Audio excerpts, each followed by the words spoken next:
Namasté mes beaux amis d'amour et bienvenue à notre séance d'enseignement bouddhiste, méditation hebdomadaire. Je peux déjà vous informer que pour le temps des fêtes, je vais partir dans une retraite spirituelle au Guatemala. Donc, je vais être 2 samedis absent. Vous allez avoir des notifications, des trucs, des cadeaux. Vous avez déjà des infolettres qui sont arrivées là, pour ceux qui sont abonnés à mes infolettres sur mon site web, martinbilodeau.com.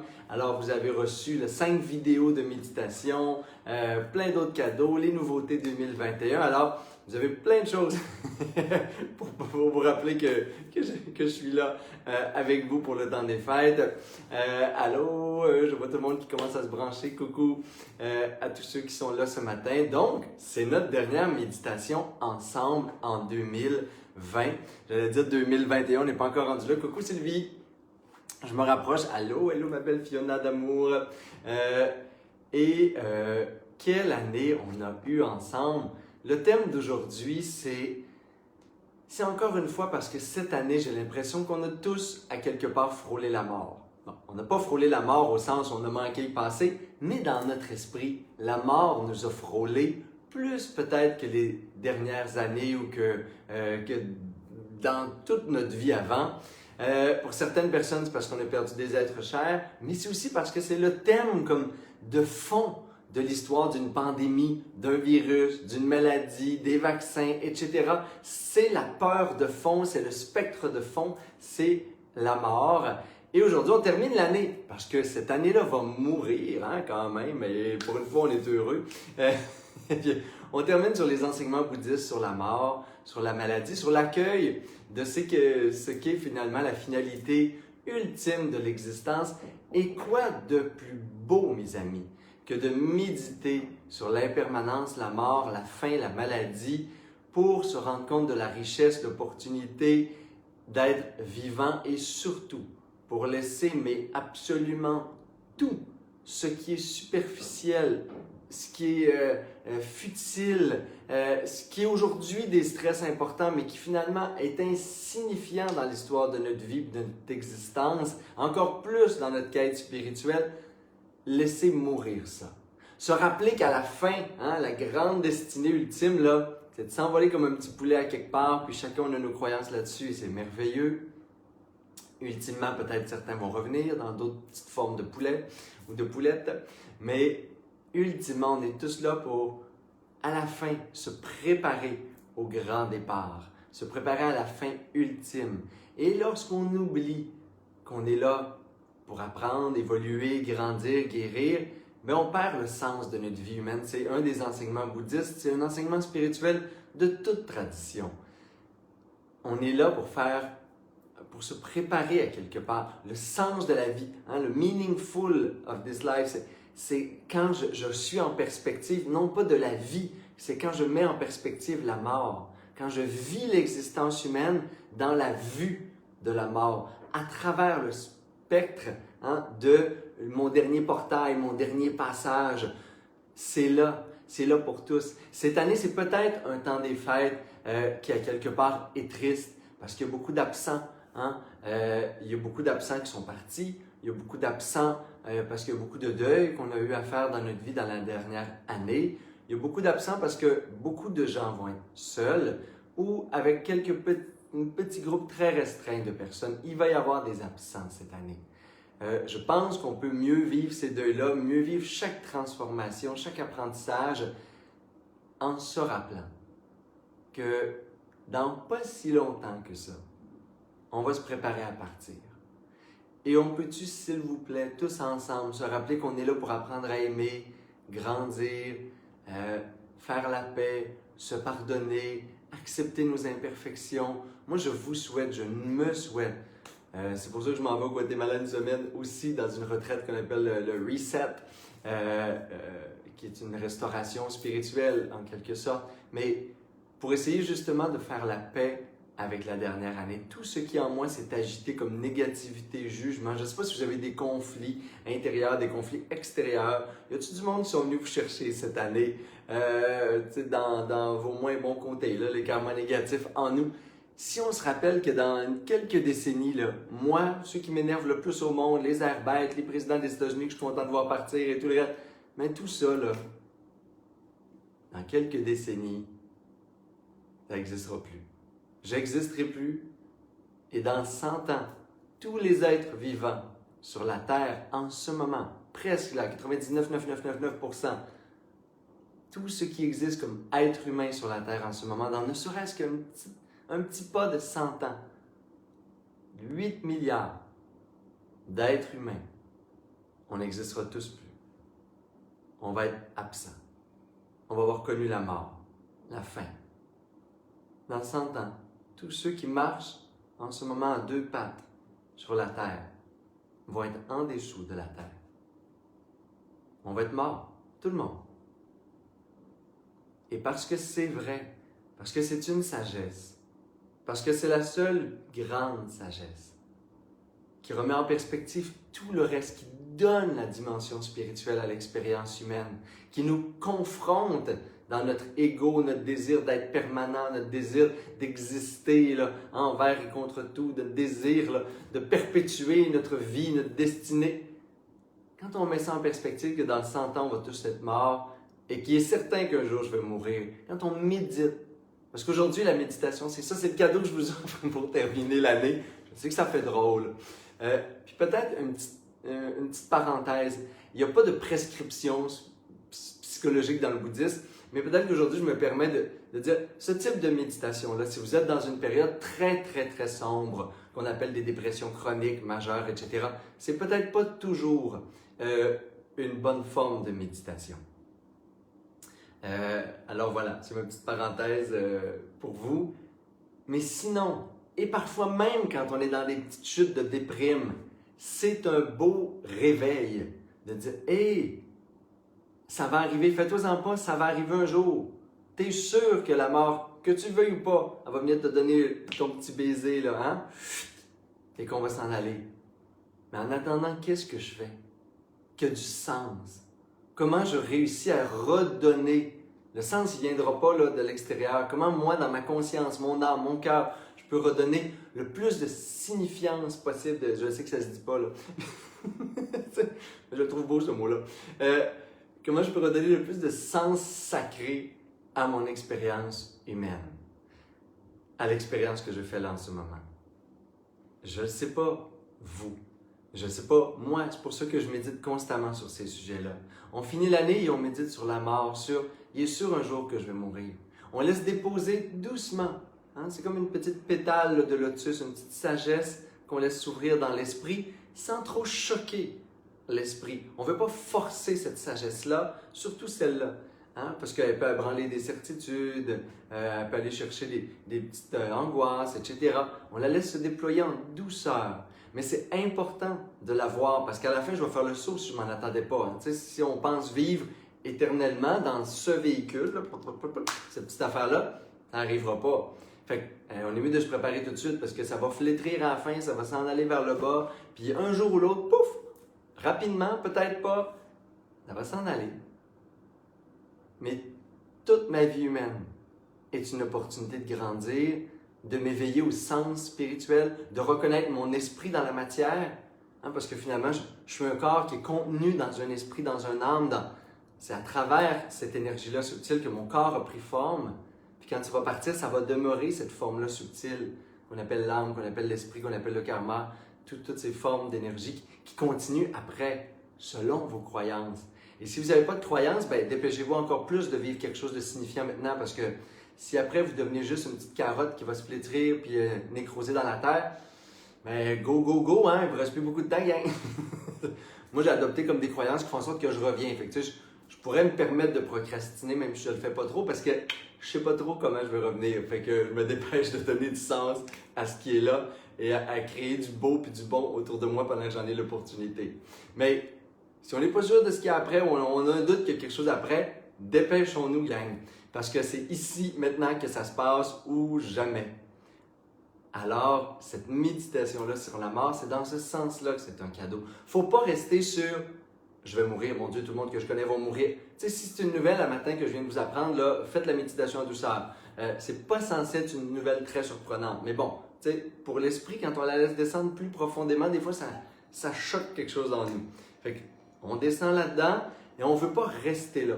On ne veut pas rester dans... Il faut faire attention tout le monde. Il ne faut pas rester dans le sentiment d'impuissance.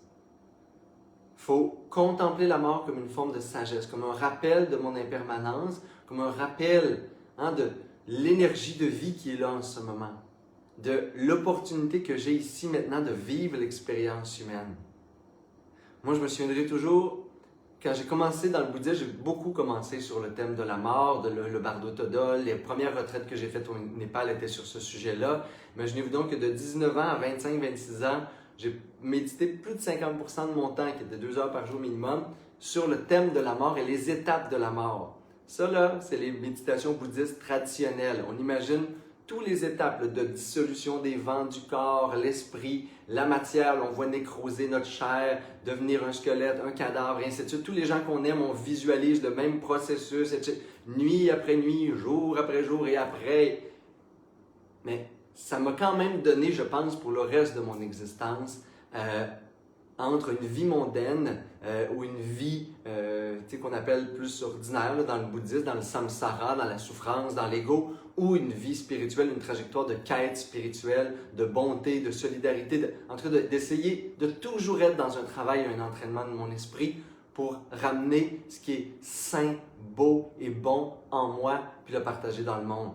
Ça me suit depuis ce jour-là parce qu'effectivement, j'ai gardé aussi ma pratique quotidienne, mais c'est cette perspective-là de ça va mourir. Ça va mourir un jour. Je ne sais pas quand, je ne sais pas comment, mais je suis sûr que ça va arriver. Et parce que j'ai cette certitude-là dans l'esprit tous les jours de ma vie, ou à peu près. Des fois, je me suis oublié, comme me donner une petite pause. Mais pas mal souvent dans les prières et les méditations bouddhistes, ça revient de toute façon. Tous les jours, il n'y a pas une journée à gâcher. Il n'y a pas une année à gâcher. C'est pas vrai que 2020, c'est gâché. Si ça a été gâché, c'est pas à cause du virus, c'est à cause de nous. C'est à cause de vous. Si vous avez gâché 2020, c'est parce que vous avez mis la faute sur quelque chose d'extérieur à vous et intérieurement, vous vous êtes arrêté là. Mais sinon, 2020, ça a été pour plusieurs une opportunité de questionnement, de perte, de deuil, de renoncement joyeux, de bouleversement. Et dans notre esprit, dans notre vie, en nous, on a pu en faire ou on pourra en faire quelque chose de positif, une propulsion vers autre chose, des nouveaux choix de vie, une nouvelle perspective, parce qu'on a tous ensemble, à quelque part, frôlé la mort cette année. Si ce n'est pas fait, bien c'est le cadeau que je vous offre pour finir l'année ensemble. Et je vous invite tout de suite à faire cette méditation avec moi. Et n'oubliez pas, on ne veut pas rester sur « Mon Dieu, au secours, je vais mourir ». Ça, c'est pas censé être une nouvelle ce matin. On veut laisser descendre cette sagesse-là. Parce qu'on le dit mentalement, mais on ne le réalise pas. On veut créer dans la méditation une réalisation dans l'esprit qui active une forme de sagesse. Alors, je ne sais pas quelle sagesse va se déployer à l'intérieur de vous quand vous allez laisser descendre cette vérité sur la mort, la vôtre, l'impermanence, et ainsi de suite. Mais laissez-le déposer jusqu'à temps que ça devienne presque une certitude. Hein?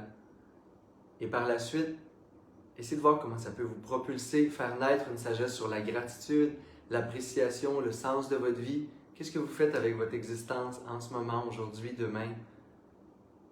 Comment serait votre prochaine année si vous saviez à l'avance que c'était la dernière année que vous aviez à exister?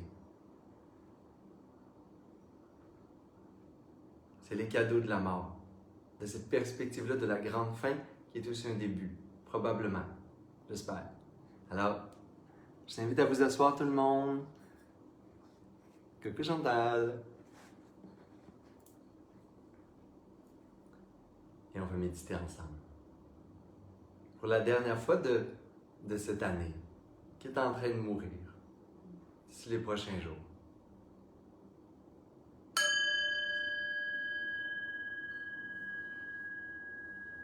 Installez-vous confortablement, posture immobile pour la méditation. Oubliez tout ce que j'ai dit pour l'instant. Prenons un temps juste pour habiter le corps de la conscience, revenir au souffle et à l'instant présent.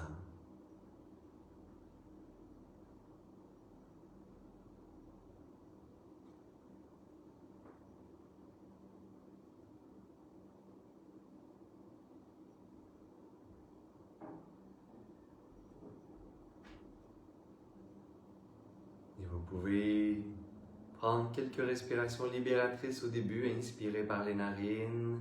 Amenez le souffle jusqu'au ventre. Expirez bouche pour vider tout l'air des poumons. Chaque expiration comme une petite mort, une libération.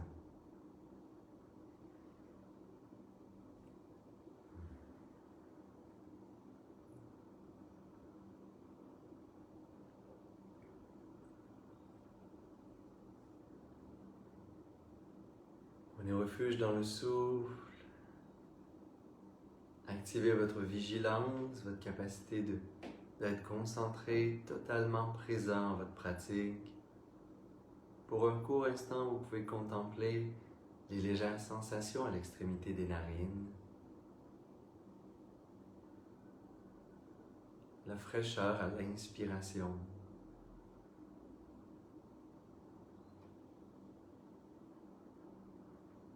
la chaleur à l'expiration.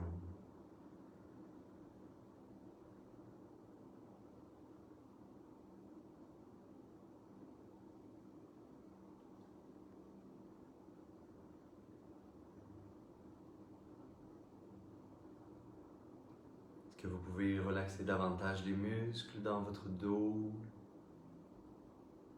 les épaules. Laissez la respiration être naturelle et profonde.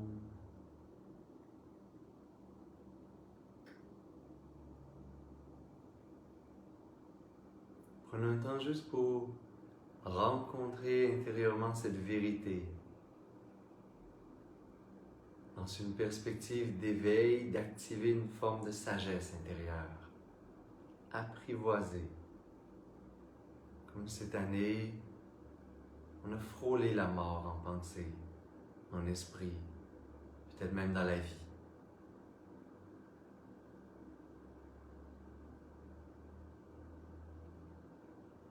Si je cherche un sens plus grand à ma vie humaine, je risque de le trouver en contemplant la mort.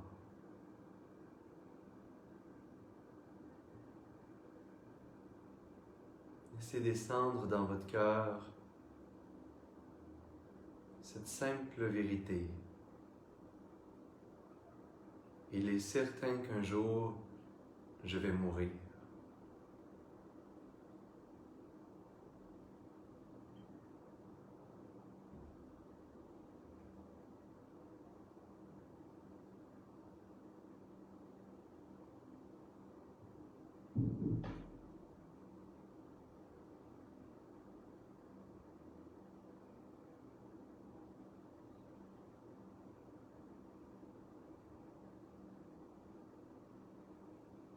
Il est impossible de prévoir le moment de ma mort.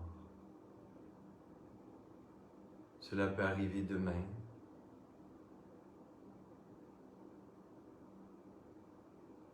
dans la prochaine année, ou dans très très longtemps.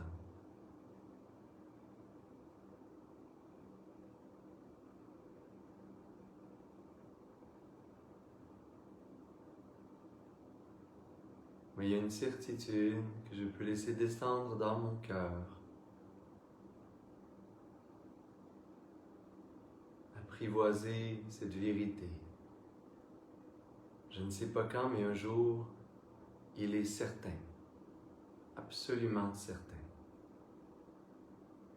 Je vais mourir.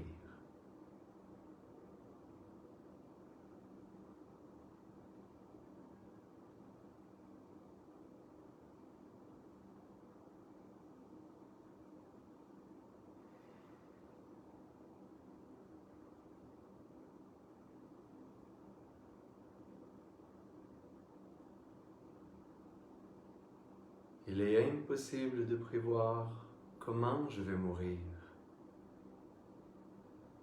Il y a des multitudes de possibilités qui entraînent la mort, la maladie, un accident, les intempéries comme un feu, tremblement de terre, une tornade, la dégénérescence graduelle de mon cerveau, de mon corps, de mes organes.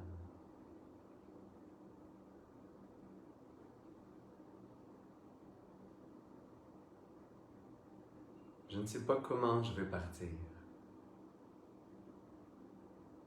Mais dans mon esprit, je peux faire la paix avec cette vérité. Un jour, je partirai. Un jour ou l'autre, je ne sais pas comment. Mais moi-même et tous les êtres qui vivent en ce moment, nous allons mourir. C'est notre grande destinée. Mourir.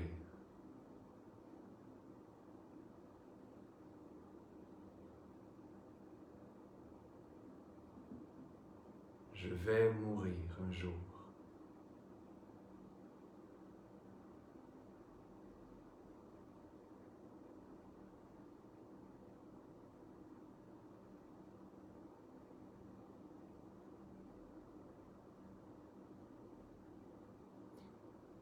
Parce que je sais qu'un jour je vais mourir, qu'est-ce que je veux faire de ma vie? Qu'est-ce qui est réellement important pour moi de vivre, de guérir? À quoi je veux donner vie dans mon expérience humaine, sachant qu'un jour prochain ou lointain,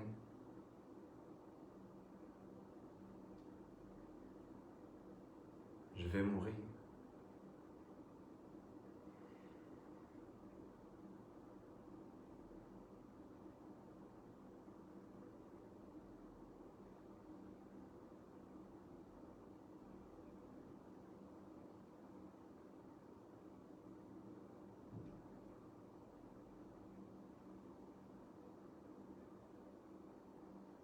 Parce que je sais que je vais mourir, que je laisse descendre cette vérité dans mon cœur.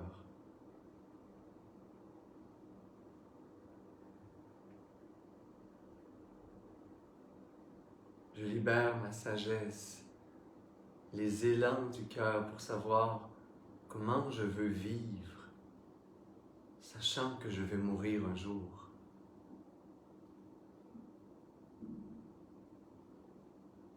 Comment je veux me vivre dans la prochaine année.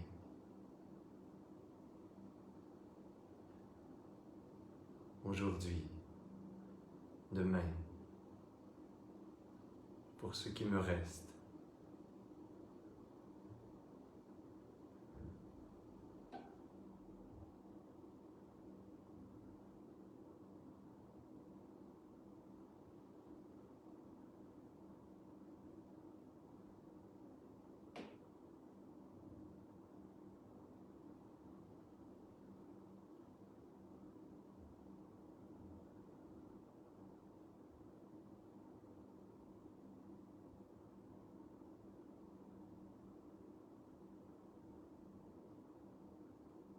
À chaque fois que je me perds dans d'autres pensées, je reviens au souffle. Je contemple à nouveau la sagesse, l'analyse de cette mort imminente.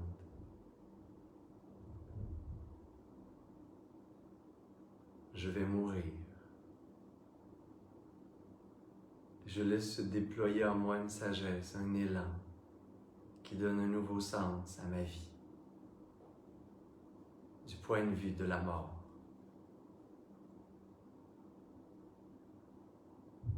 Quand je regarde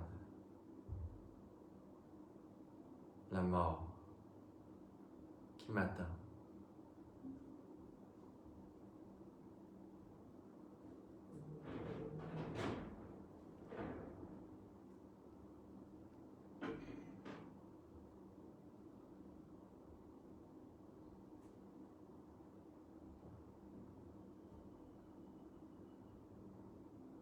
et je peux doucement reprendre quelques respirations plus profondes, peut-être amener mes mains au cœur pour apaiser le cœur.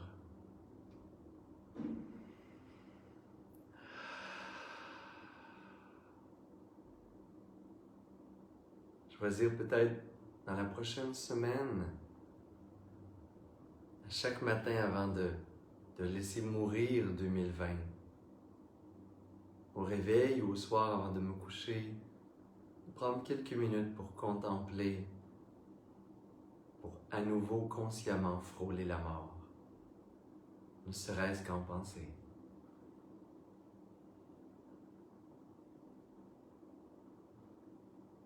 Pour activer mon désir de vivre, ma joie de vivre, donne un sens sacré à mon expérience humaine.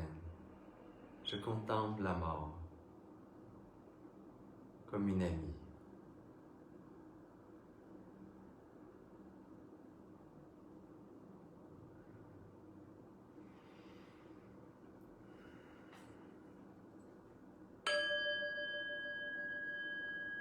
Et vous pouvez prendre une belle grande inspiration par les narines et expirer bouche. Prenez un temps pour vous remercier, vous féliciter, être dans ce qu'on appelle dans le bouddhisme la fierté divine d'avoir fait une méditation sur le sens spirituel de la vie.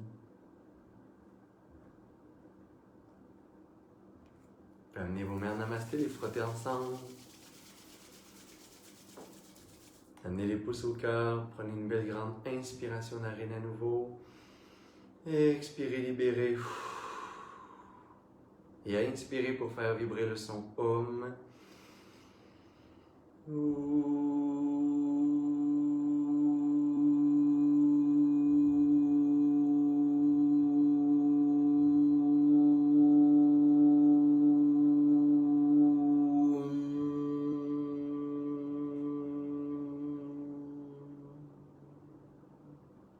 Namasté.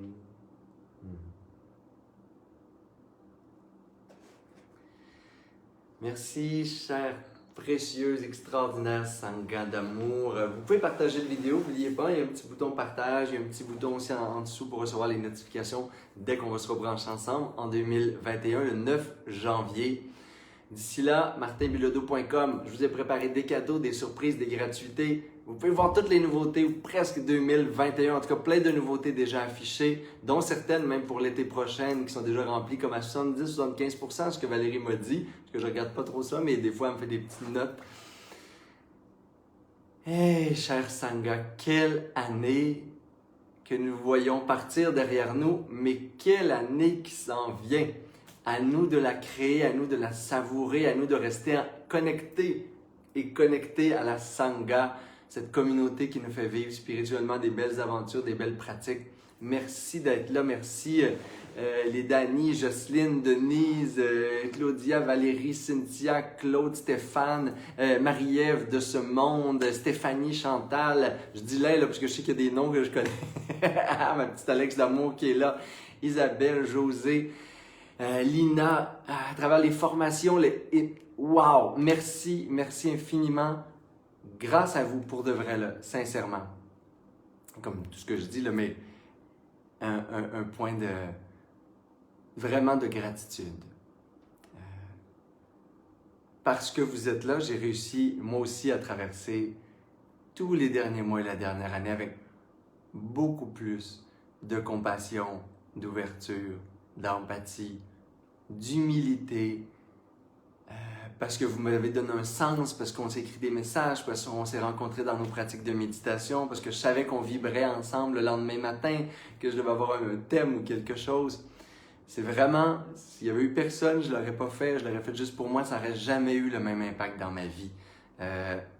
Alors merci, merci, mais infiniment de donner un sens si beau, si sacré à ma petite expérience humaine.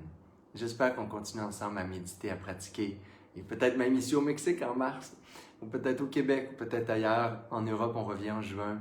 Alors, merci d'être là.